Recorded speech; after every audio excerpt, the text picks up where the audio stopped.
bodo anyị ote ndị go biko ọjị gakwa nke na nwa na-ahụgwe mma rịọ biko ebe Chukwu mere ebere onye ala Igbo na-edelebe eze ala edere anyị ka nke ọzọ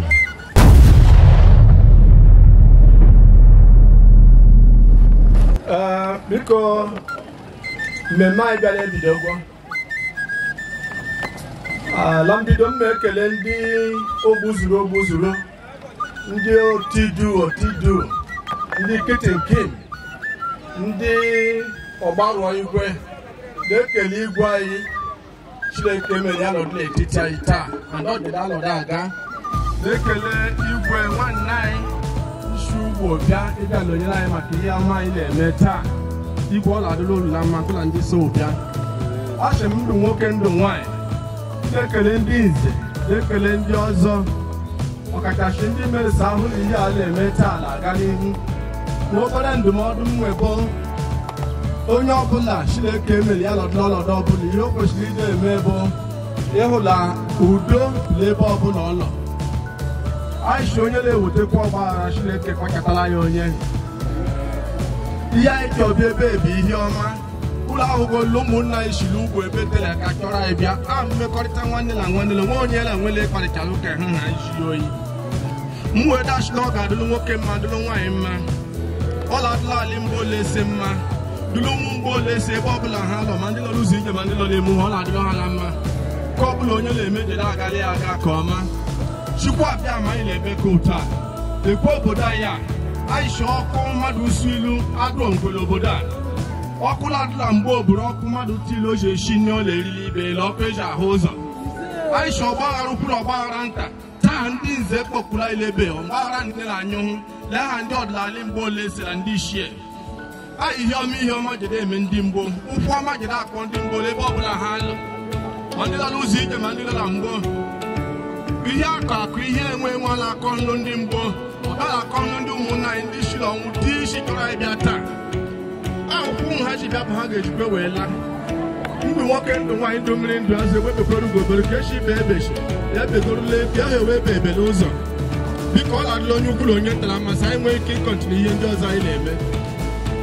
ihe anyị kọrọ ahụ nwa Chineke na-agọzi site na mmemme na ndị ize wetara ọdụ onye agbasighị ike mbịakara ebe ọ na-enweta mgbasi ike ere ịdụ mma taa ọdụ onye na-achọ usoro dị iche iche mkpụrụ ka ọ dị ihe dị iche iche taa na ihe ndị ofu agbata obi anyị ma anyị wasụrụ ebe ihe gotu na-emezigo onye na ndụ ya ka ọ bụla onye na-achọ na-eruwe aka anyị si ka ọjọọ gbapụ ọhịa ndụ mmiri ndụ azụ ndị iro ha chiri ihe eburuchi weta ego ma iji ọkụ ụlọ ma okwu ọnụ ụlọ ma atụmatụ ụlọ Chineke tili ụlọ mmaji kwuru mmaji ihe ebe anyị kpeli ma pụtara ka ala ya otu anyị ji kwuo ole ihe ọdịnala mba ole sebe eziokwu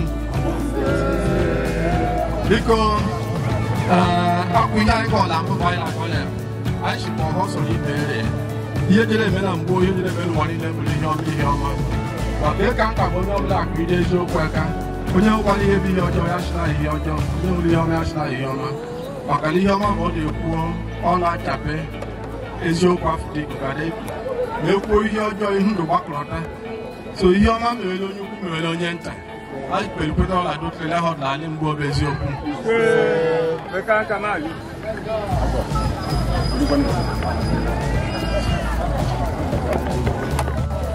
ọ bụ ihe isi maka ya eze dị ya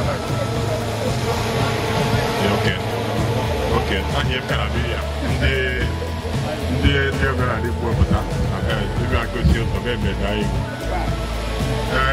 biko aka m ekuwe onye ozuru igwe okeke mana ihe na ya bụ omenala ya ọ sị na ha karịghị ebusi ụlọ ya aka mara onye so anyị na-aka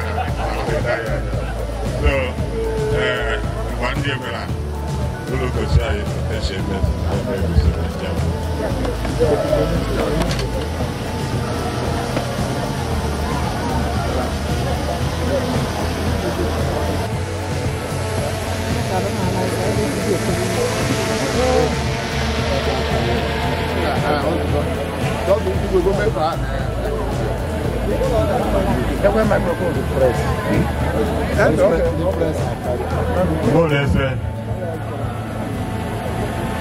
Ikike unu nyere anyị dịka ọha bụ enyi nke Ebonyi Bombo na mụwa bụ onye maka Ebonyi Bombo ọha bụ enyi anọghị n'ebe mana ọ lela mụọ mma wapụ isi a ozugbo oleze na anyị eribụ isi na anyị eriri gawa ka ọ kwadozi anyị ejere eri erite ndụ ọ na-adịrị nwoke mmadụ nwaanyị ma ekele mmadụ niile ka kwarụ ọrụ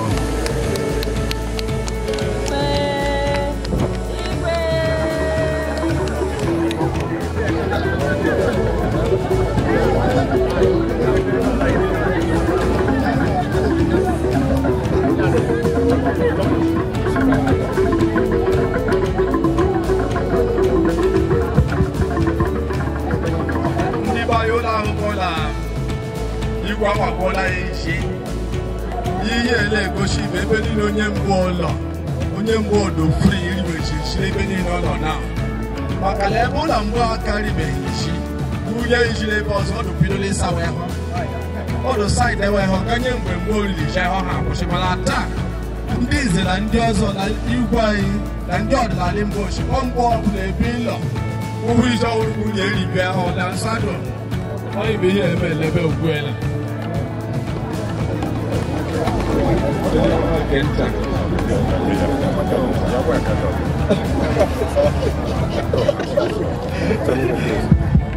bọọlụ efe ebidokwe m ilu nwa ọkwa ihe ka anyị wara m chere iji ike onye abụrụ ahụ na bụsokwa erie ya ọwụ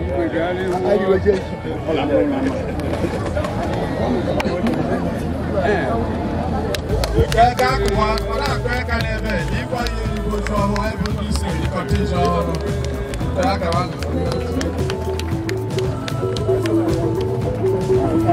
Hey, sorry. ụlọ akwụkwọ igwe iji nye ọda Ugochi nyere nwata afọ eze ala mgbe olese wee so ile n'azụ sitekọtakwa ya bụ isi na-eri ahụ ebe ihe anyị na-eri ugwe ndị ọdịnala niile na-ebe ụlọ ji aka asa anyị dị ọfịjila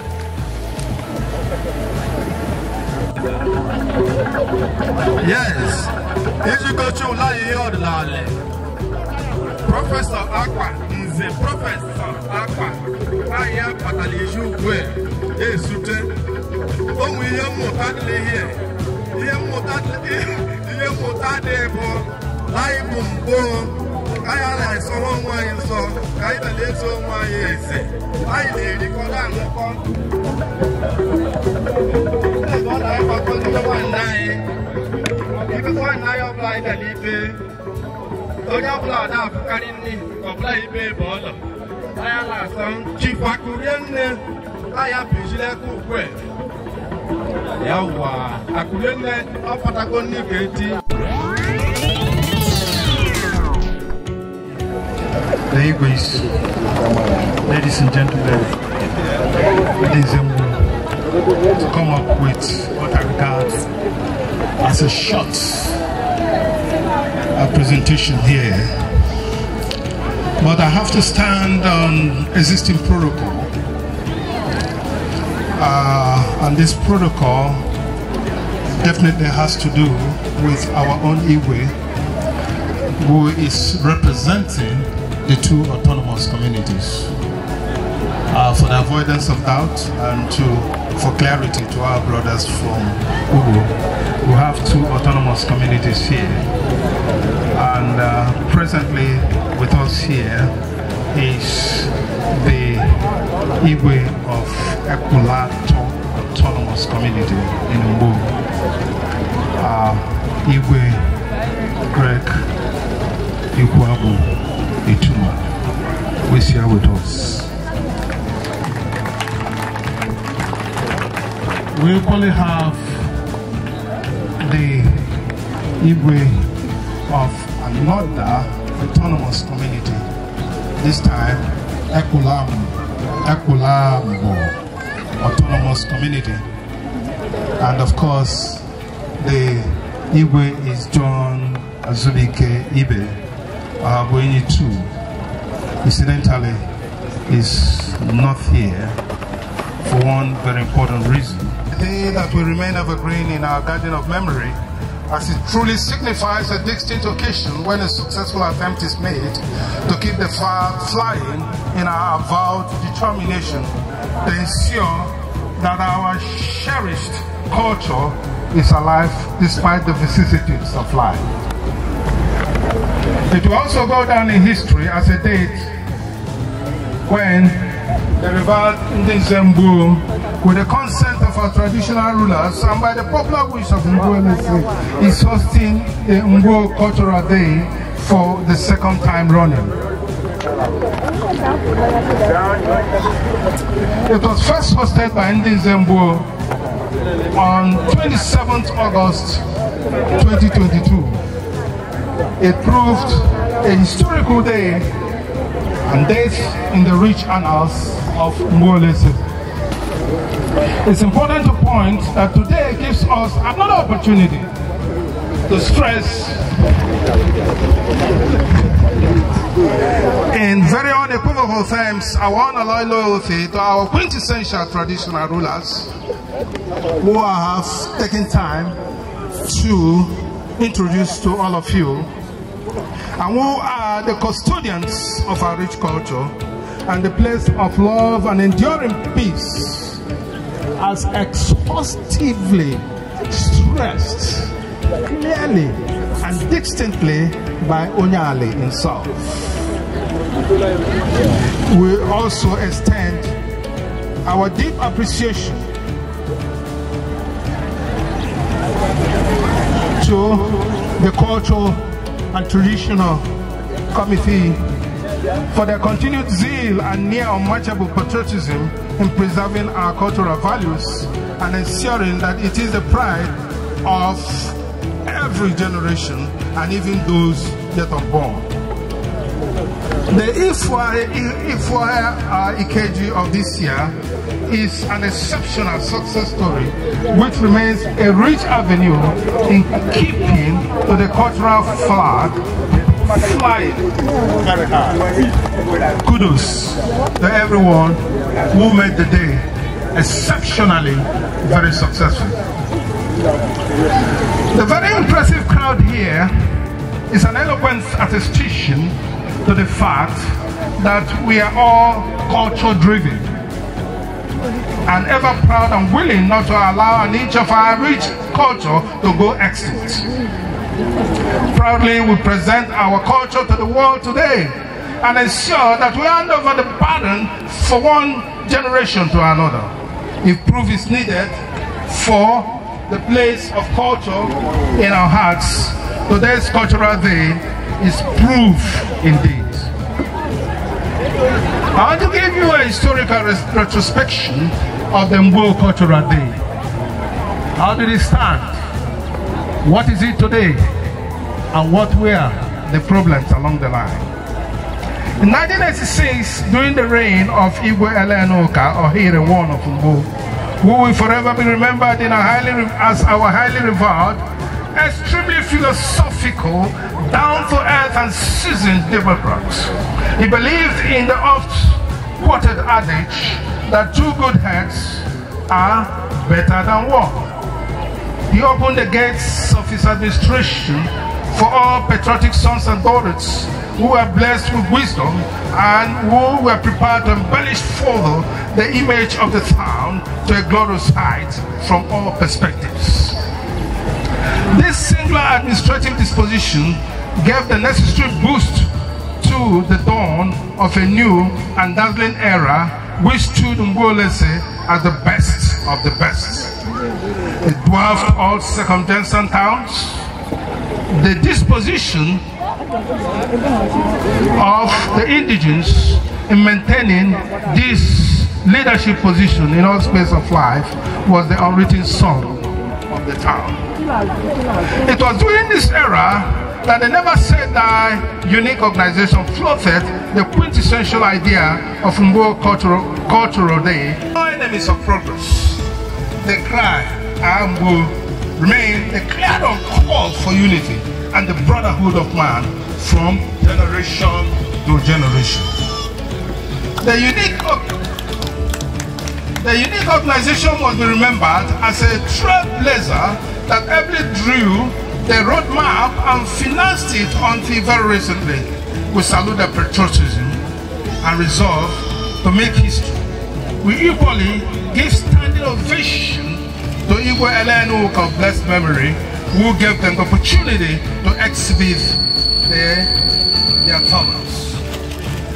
This was the picture until the civil disturbance in 2006, which shook the very foundation of peace in Mgbowo and culminated in its suspension. The cultural day was again revived in 2019 through the determined efforts of our present two traditional rulers, Igwe John Ikeji Mgbowo of Ekwalambo Autonomous Community and Igwe Greg Ichuma Onyema II of Ekwalato Autonomous Community and their respective cabinets. It proved a resounding success, which meant the desire of our people for a complete resurgence of the time-posted cultural song day. Unfortunately, it was very short-lived as the coronavirus pandemic struck and it fell a casualty. There has been an existing lacuna after the rebirth of 2019, and that explains the determined appearance of Ndi Mgbowo today on the scene in order to confidently fill the vacuum with the consent of the two traditional rulers and the popular wish of Mgbowo. Before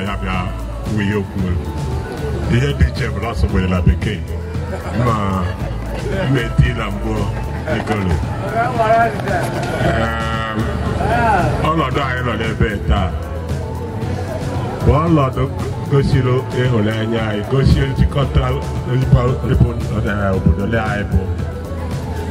All of that, not to call us a cake. We don't come way, or here a temple law. Iguela Noka. I he will on dear Bundi Zembo. Yadoka Sila Sileke Metriacalo Bumwe.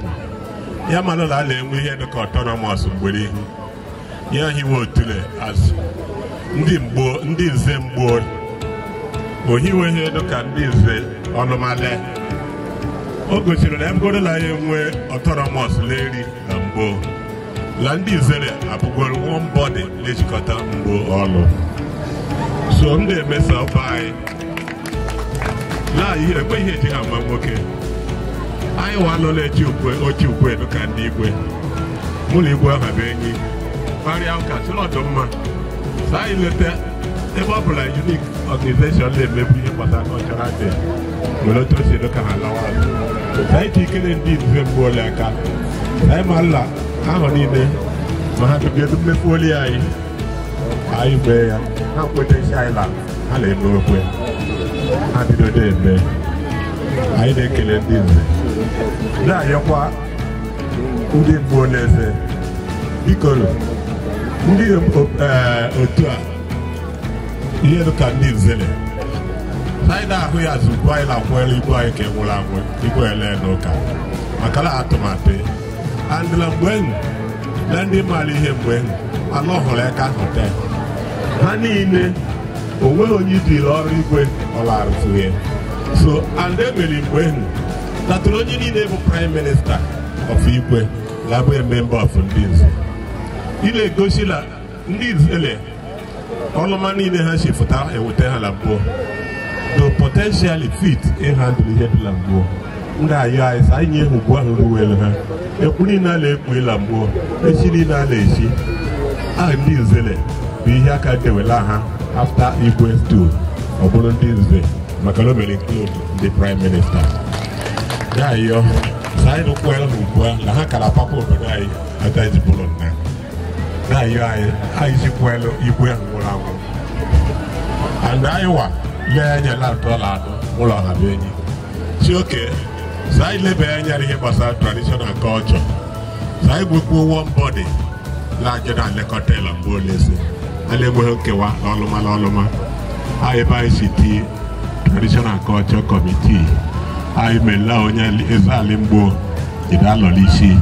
I may check a aha ji aka abatajiela onye jere asụrụ na bekee na onye jidetara ya ụkwụ mana ha walọkwa ịnọchite anya mgbe oleze n'ihe gbasara omenala Igbo ndị ekele ụlọ ga-asị ka onye siri ya zere ndị nze eji m ohere ekele ụlọ ndị ama ụlọ emekwe mbụ ka na-eme nge anyị nwee nchekwubere ụlọ ka na-emekwe ede aka ya dụkwara ụlọ ama ya dụrụ nwoke la mma dụrụ nwaanyị la mma n'aha Jizọs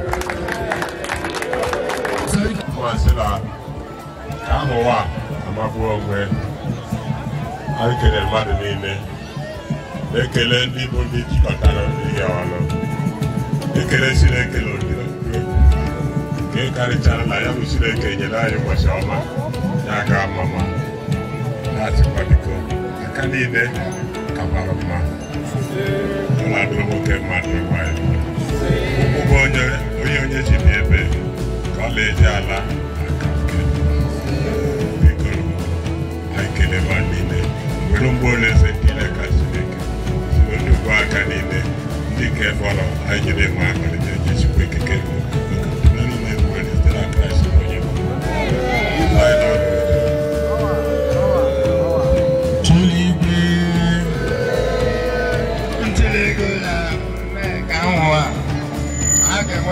bụ machi ndị na-mbịakwarụ gba mbọ samee ka mama na ha ga-erite erite ya adị mgbu uche ha ekelekwa m niile ijeọma lụrụ